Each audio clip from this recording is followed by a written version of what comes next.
Well,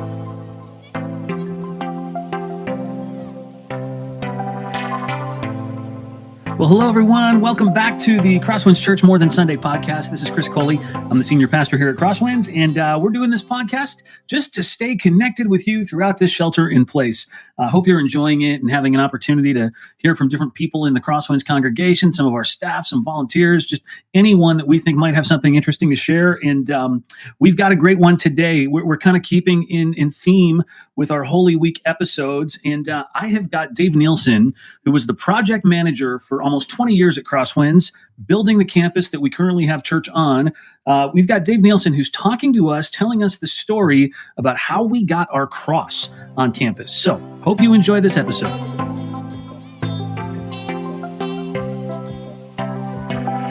All right, I'm here with Dave Nielsen. Dave, how are you?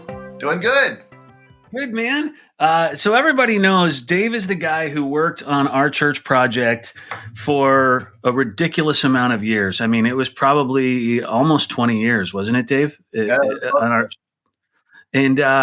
Dave now is teaching. So Dave started as a chemical engineer. That was kind of his world for the longest time. Went to Berkeley and did chemical engineering, and then CrossWinds hired him away to come be a part of building our property. He's done a phenomenal job with it. If you like our campus, which there's not a week that goes by that I don't hear people talking about it, we owe it to Dave Nielsen.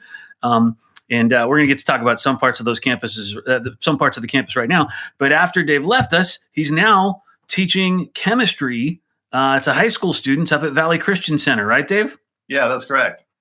So how is it going being at home and teaching from home right now? It's different, I'll tell you that. I miss the students. The kids are great. So I'm about to get to see them every day. I would think so. How is the transition into being a teacher, coming out of chemical engineering and then working at a church and then going into that? Well, it's nice because, when I started working the church job, I had been in the chemical industry for 15 years.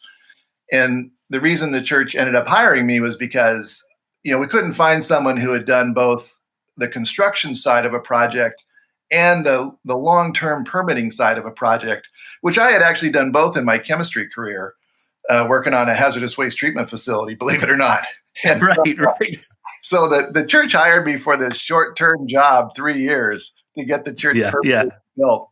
And it just turned into a semi-career for me.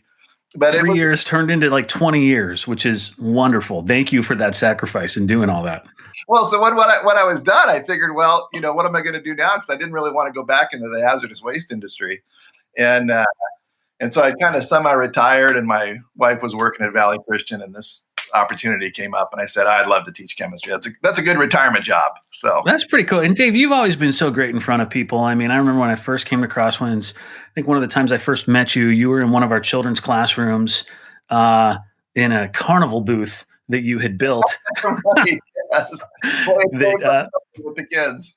Yeah, pretty much. I think that's exactly right. And you've been a part of our drama team. And so I'm not surprised to see you with older kids and then also up in front teaching them on a regular basis. So I was hoping today we could talk a little bit about our cross out front. And you could kind of tell us some of the story with that. If you just see this cross from the freeway or from the parking lot, and you don't go up and see it, you may just think it's, some wood beams or, whatever else. But there's more to it than that. And I don't know that everyone really even knows the story, even those who've been up close to it. So can you tell us a little bit about how we built it and what it's made out of? Yeah, and if you allow me, let me back up just even a step before that and tell you how we got familiar with the creek. So, okay. We started talking about building on this property in about 2005, 2006, and because the city wanted us to move down to the dairy property. We used to own the property where the hotels are currently going up next to the outlet mall. Right now, where our closest Starbucks is. Yes. That's the only thing that's open on that property right now, and they're getting to know us very well. So the city wanted us to move down because they wanted to make a consistent retail block with the rest of the properties, and they didn't think people would shop at the mall and drive around the church to keep shopping at other properties. So they wanted us to move down to the end property. which we were more than happy to do. It was a great property. It had a lot more character than the one we owned. Sure, we've got all the barns and the houses and trees, right? Just beautiful trees and creeks and everything, and 18 existing buildings when we got out there, a lot of them that we could use. And so the problem was there was too many development restrictions on the dairy property because of the creek and some other things that the hay farmers had done who had owned it for years before.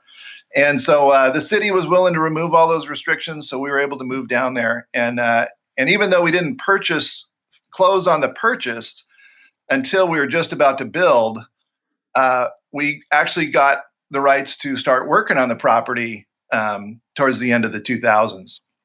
So the first thing we did was we had to figure out what's in this creek, right? I mean, we don't know how deep it is, and we're going to have kids out here, and so who do we call? We call the senior pastor, John Merritt, who of course has waiters from his duck blind days, and John is actually the one who walked the 3,000 feet up and down this creek and figured out, were there any deep holes in this creek? What was in this creek? And I just remember John coming out of the creek, and he was happy there wasn't any really deep spots in it. I think the deep spot was like 4 or 5 feet. But he kind of looked at me and said, there's a lot of stuff in that creek, Dave. What are we going to do about it? First of all, let me just say, this is not in the senior pastor job description. You will never find me in waiters in that creek in a million years. Yeah. But something tells me John Merritt loved doing that. It was great. That's right up his alley, man. Yeah. So the first thing he told me about was the garbage dump that was in the creek. And it was basically a spot where right behind the church building, the existing church building now, where the old dairy farmers, hey, if the refrigerator broke down, well, you just stuck it out by the creek, and the water got high enough, maybe the refrigerator would disappear. And so we had a lot of work days on the weekends, and one day the men's ministry came out, and I had gotten a couple of big, like 40-yard dumpsters. And one of them, because I knew there was some like washing machine down there kind of thing, and we were going to take them to the recycling. And so a couple of the guys once, and I had never been down to the creek to look like what's down there, right? I just sent these guys down there and go, hey, there's some stuff in the creek. Let's pull it out.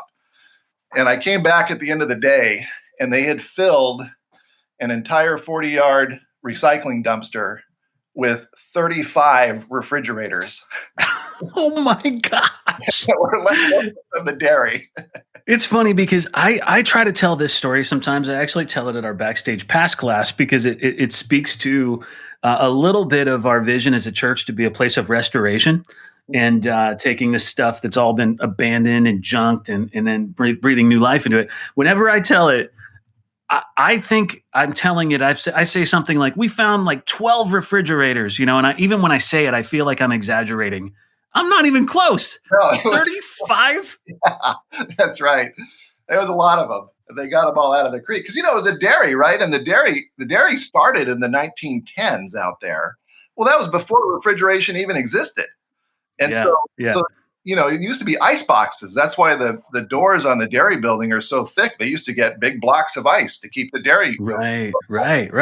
And then eventually when refrigeration started, you could buy a refrigerator. Well, they weren't very good. And so they break down a lot. And so they had to.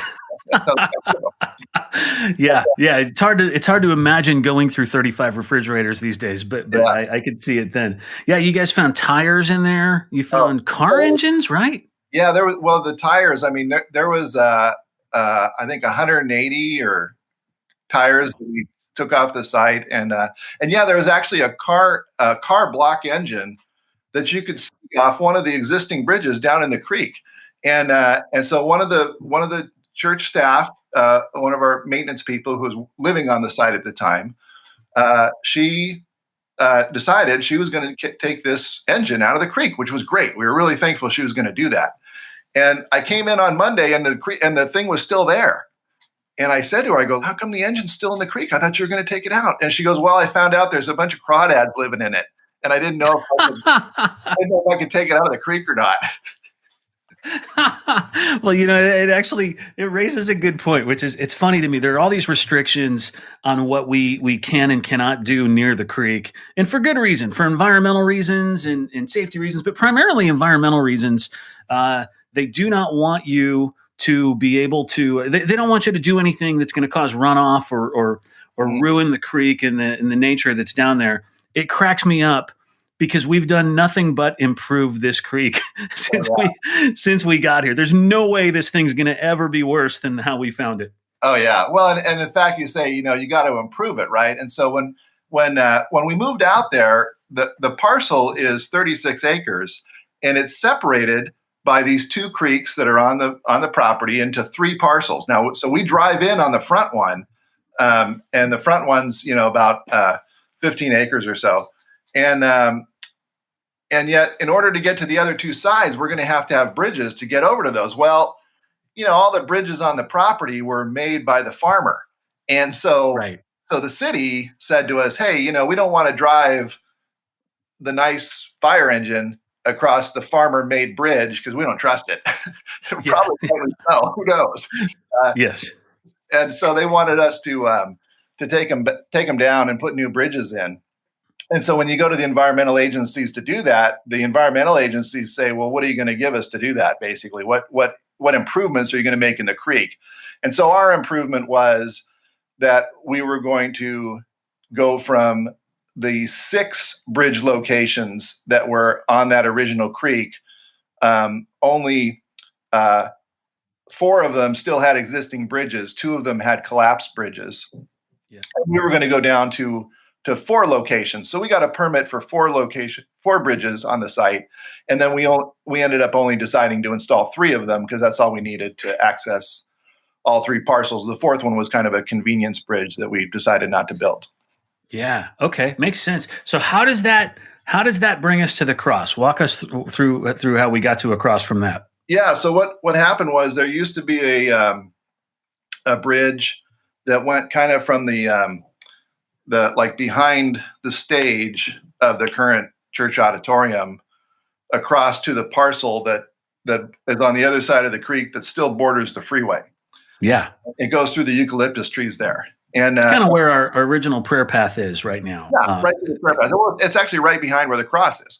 So okay. That bridge at some point in the past actually had a fire on it. And when we got there, what we saw was some I-beams that went across the creek and this wood on top of the bridge that was basically destroyed by a fire, but it was still sitting there in the creek. Oh my gosh. Yeah. And so this is one of the bridges that we removed to restore the creek, but we didn't plan on building a new bridge in that location. Yeah. So when we got the material out of the creek, some of it was laying in the creek itself. Now that particular creek is what's called a dry creek. It's only wet when it rains. The other creek on the property that comes through the golf course, that's the Arroyo Las Positas. That's wet year round. There's always water in it. But the one that comes from under the freeway up in the northeast corner of our parcel, that's a dry creek. That's Cottonwood Creek. And so that's the one this bridge was in. And so we went and one of our contractor friends who helped us a lot, Tom, he got his equipment over there. We pulled the bridge out. And when we got it out, these I-beams, they were, 60, 70 years old, but wow, did they look cool. So yeah. we're going to do something with these. We're not going to get rid of these. And these are massive, rusty, cool looking old I-beams. Yeah. Sorry, keep going. Yeah. So what we did was we just put them to the side and figured, well, we'll do something with them someday. And what ended up happening was we ended up going through the construction project, and many people asked me, are we going to have a cross on top of the building? Yeah, and, right. We wanted to do that, but unfortunately what happened was, there's 2 things. One, we're near the airport, and so there's a height restriction on the property. You can't build anything over 40 feet on the property from the airport. The other problem we had was the freeway. There's actually a view angle from the freeway. All the buildings have to stay under because the city wants to preserve the views of the hills behind us from the freeway. And so kind of where our building is sitting, like we could not build anything higher than about, I think, 30 feet where the building is. So, well, and I'd add to that. I mean, that's you're being kind to say that, but I think as well there are a handful of us, me included, who would say this is not the most traditional church in the world. Maybe the traditional church building with a cross on top, a steeple, is not the correct move for CrossWinds in many ways. And that might be another reason we didn't put a cross on the top, even if we had not had those other issues. I don't want anyone to think that it's all the city's fault or something like that. I don't know that was ever a real priority for CrossWinds in the first place. And part of the reason being, the cross isn't meant to be an architectural feature.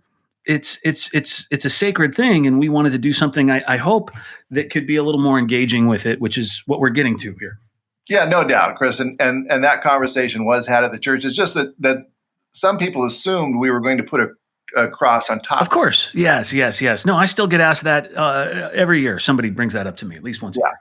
And so eventually, the priority was to get the building built and move from our rental location where we were paying $40,000 a month, to our new home.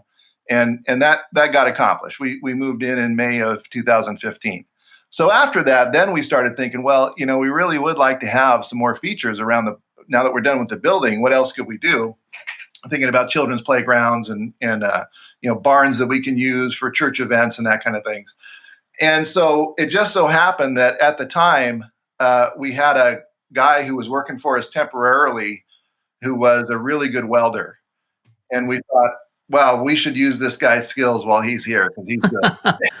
Yeah, right. And so a couple of us, I think, came up with the idea and ran it by you and said, hey, what do you think of this idea for the cross? Yeah. And so you thought, building it out of this, repurposed piece of steel from a bridge that was originally on the property, it just seemed like a really good idea. Yeah, I think for me, the cross is not meant to be something that is pretty, right? In terms of, you think of the cross that we're going to be celebrating, remembering in a few days here, Good Friday, and we sing about it as an old rugged cross, right? I mean, this was not a picture of something that is polished and shiny. I think it's just such a wonderful thing. We even left on our cross that you guys built out of these I-beams, these little like pieces that stick out. I don't even know what you call those pieces. Yeah, well, I was going to mention that because, you think about the cross that Jesus died on. He was not the first person to die on that cross, right? Wow. And so they're using a piece of lumber how many times? And so this is damaged and it looks bad. And nailing big spikes into it and that kind of thing. The thing was probably split. And so to find a piece of steel at our property that was weathered and rugged and rusty, and it had these bolts that were still attached to it, that the beams of the bridge used to be attached to it by, we thought, well, that's the point of the cross. There was something attached to this cross once. Yeah. And very similar to the cross of Jesus. So we left the bolts on there. That's cool. Yeah. I there are all these times where I get a chance to walk out the door, one of the doors of our building, and I'll see just people sitting on the benches around the cross, just not just on Sunday, Dave, but just people who will drive out and sit there and pray or just be looking at it. In fact, even with the shelter in place, I wouldn't be surprised to see some people out there this coming Friday. It is really a remarkable thing, and it's heavy, man. How did we get that thing in the ground? Yeah, well, because the thing you don't see is about half of it is underground. So no kidding. Yeah, one of the guys we were working with, my contractor friend Tom. He was the one who came up with how we were going to put this thing in the ground. And and first off, let me just say the I-beam we got from the bridge, you have to remember this piece of steel that went across the creek, the farmers selected the most narrow part of the creek to put the bridge across because that was the least material for them. And even with that, this piece of steel that we had was still like 30 feet long. And one piece, 25, 30 feet. So we didn't want to cut it. And so what we did was, I think the cross goes at least 8 feet, if not 12 feet underground. at that Man. location. So it's sturdy. Nothing's going to push Yeah. this thing over. Yeah, you see the wind out there hit that thing, and it'll have a little bit of wobble to it, but no sway. Nothing that makes you think it's going to fall over. That thing is in the It's in ground. there. Yeah. Yeah.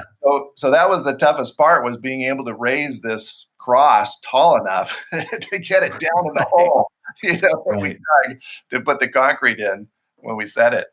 Yeah, that's so cool, man. That's really, really great.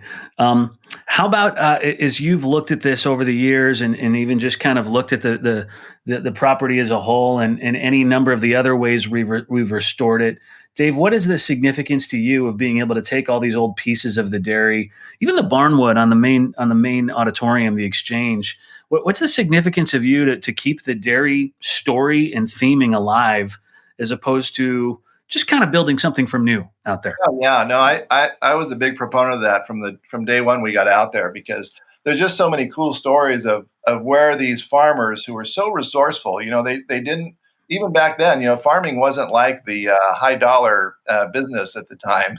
And so you had to get by with what you could. And these guys were the greatest recyclers out there. So one of the bridges the one that used to be behind the church building that now goes over to the Not Without You barn. Excuse me, the loft barn. Yeah, not the loft barn, but the why am I blanking on it? I don't know. I think it is the loft barn. No, the Not barn. The Not barn. I'm sorry, that's what it is. Yeah, you're right. My bad. So that too many barns, Dave. When you have a building you inherit with 18 structures on it, or a property, you're gonna have too many barns. Sorry, go ahead. So the timbers on that bridge actually came from the Oakland Bay Bridge, because there used to be a train that went across the Oakland Bay Bridge. And when they decommissioned that train in the late 1940s, early 1950s, these dairy farmers, the Friesman brothers, saw a chance for free wood. And so they went over and got these redwood timbers that were basically 10 by 10s by 25 feet long, old growth lumber, and got them for free from the Alameda County, and brought them back and built the bridge out of it.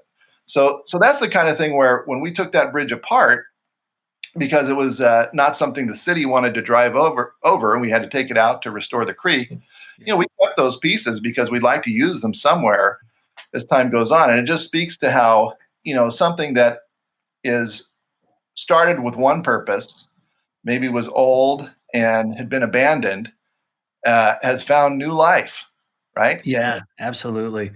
I love it. And I love that things are not just restored once and repurposed once, but they're repurposed again. Another one of those stories, and we should probably end with this, because we'll run out of time here. But the barnwood on the outside of the exchange that kind of skins what is otherwise just a prefab metal building. If that wood hadn't been there, and the trellises, that would have just looked like any other prefab metal building in an industrial area that you drive by, or an agricultural area.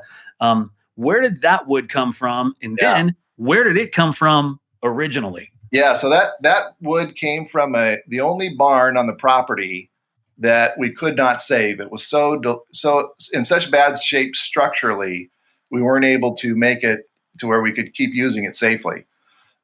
So that used to be back across the creek on the south side.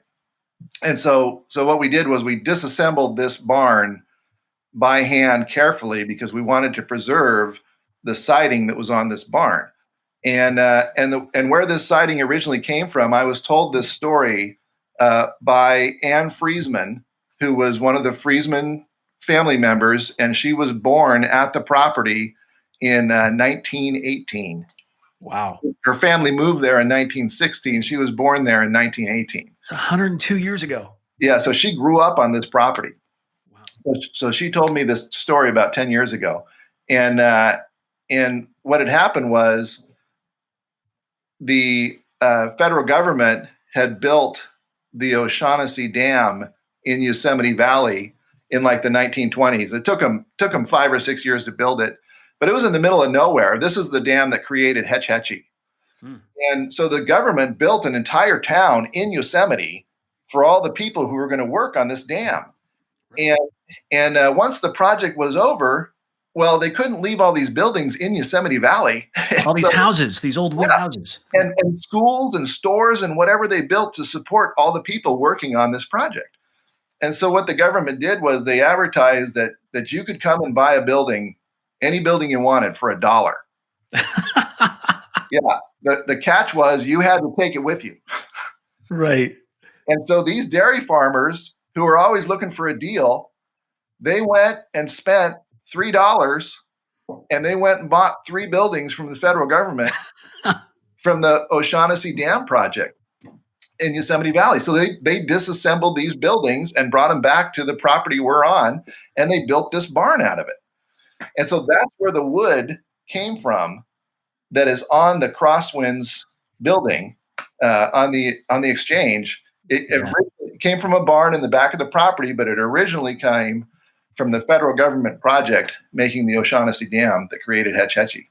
That's really cool, man. And it's just this metaphor for what we think God can do in our lives, that he can take things that have kind of lost their life and been in some ways abandoned or neglected or just left in a distressed situation, and he can come along and breathe new life into them. And if he does that in buildings on our property, why wouldn't he do that in your life? Mm-hmm. And that's kind of the story we hope to tell on our property all the time. It's why we have that giant restore set of, well, now rusted steel that's on the side of one of our kids' buildings. So, Dave, thanks for coming in and doing this with us today. We appreciate it. It's always fun to hear these kind of stories, and we're grateful for your leadership and all of it. We wouldn't be out here without you, and we wouldn't have these stories to tell without you. And you're good at telling them.